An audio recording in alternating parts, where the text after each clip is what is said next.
What is up, everybody? Skratch coming up with another Raid Shadow Legends video. Welcome to the channel, everyone. Plarium just released some juicy news about the upcoming fusion, the Easter fusion, and I gotta say it, they really nailed it with the design on the champion. The rabbit looks pretty cool.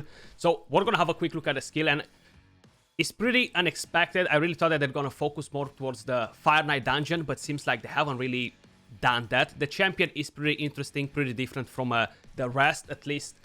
I don't really recall many champions in the game except Ghostborn, Rowan to have something similar in their kit, you know, kind of like their damage multipliers.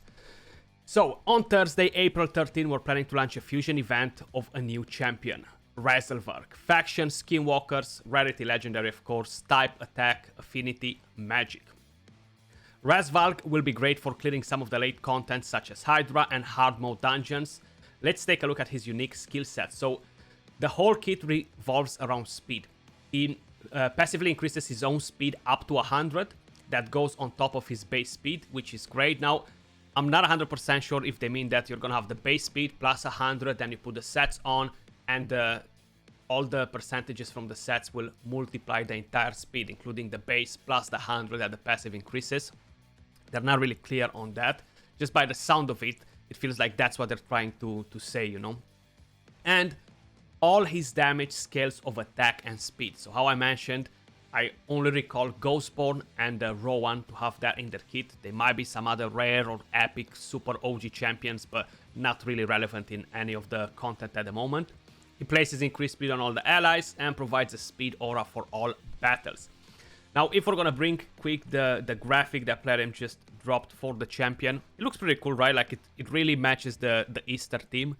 You see the rabbit kill the wolf here instead of being the other way around. So he wears a wolf there on the shoulder. So with the A1, attacks one enemy 3 times. Each hit will fill this champion's thermometer by 5%. This is definitely not enough to justify it as a great champion for the Fire Knight. If he would fill the thermometer of all allies, would be something more interesting, you know. But if you are able to give him tons of speed and get him to like 400 plus speed just because of the way his passive will work, that would be pretty interesting, you know. Then the A2, Knight of the Rabbit, attacks all enemies, has a 75% chance of placing a leech debuff for 2 turns, heals this champion by 10% of their max HP for each leech debuff placed on the skill.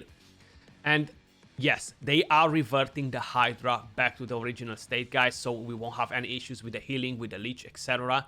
They're actually doing it in the next 15 or 20 minutes. So this will be actually pretty decent for the Hydra. You see, he's gonna heal the more leech he's gonna land on the enemies, which will make him great for waves, great for the Hydra, and that sort of content, you know. He needs 4 books on the A2, 4 books on the A1 as well. He's getting 20% extra damage on the A1, 10% extra damage on the A2, and on the A3, keep up if you can, attacks all enemies, places a 30% increased speed buff and a 50% increased accuracy buff on all allies for 2 turns before attacking. So he's not bringing increased attack or anything like that, you're still gonna need that, but he's gonna buff with increased speed, increased accuracy, which can be pretty good for progression. Then you are getting 20% more damage out of this skill, and fully booked is gonna go down to a 3-turn cooldown similar with A2.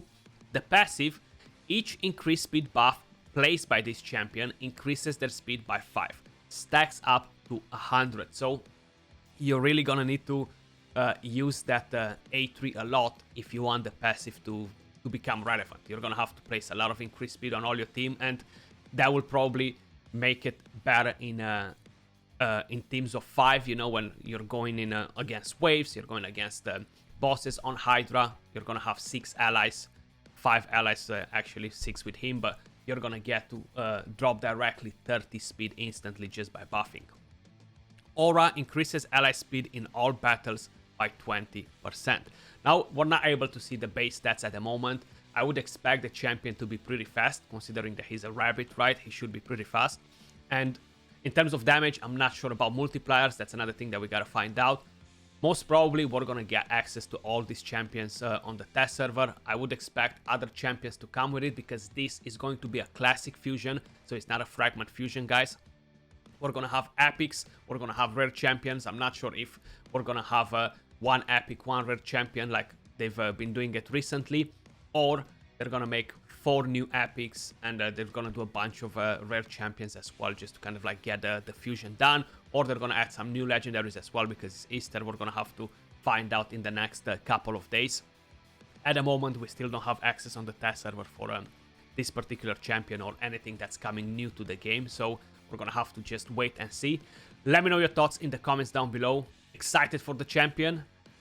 I don't think he's gonna necessarily change anyone's account, but how I mentioned, I think he's gonna be pretty great for progression with the increased speed, increased accuracy. Being on a 3-turn cooldown, he attacks the enemy as well, so he's gonna drop some damage.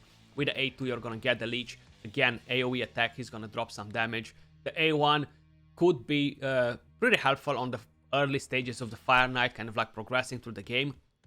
It's gonna be very important what sort of multipliers he has, and the speed aura is great because it goes in all battles, which will allow you to use this champion even in arena if you feel like it, just for damage, increase speed, increase accuracy, just kind of like allow you to progress in tag team arena. But I'm very curious to see his damage. The champion design looks great, and yeah, we're gonna have to wait till next week. That was all for this video. Much love, appreciate all of you guys watching, and I'll catch you all soon in the next one. Peace.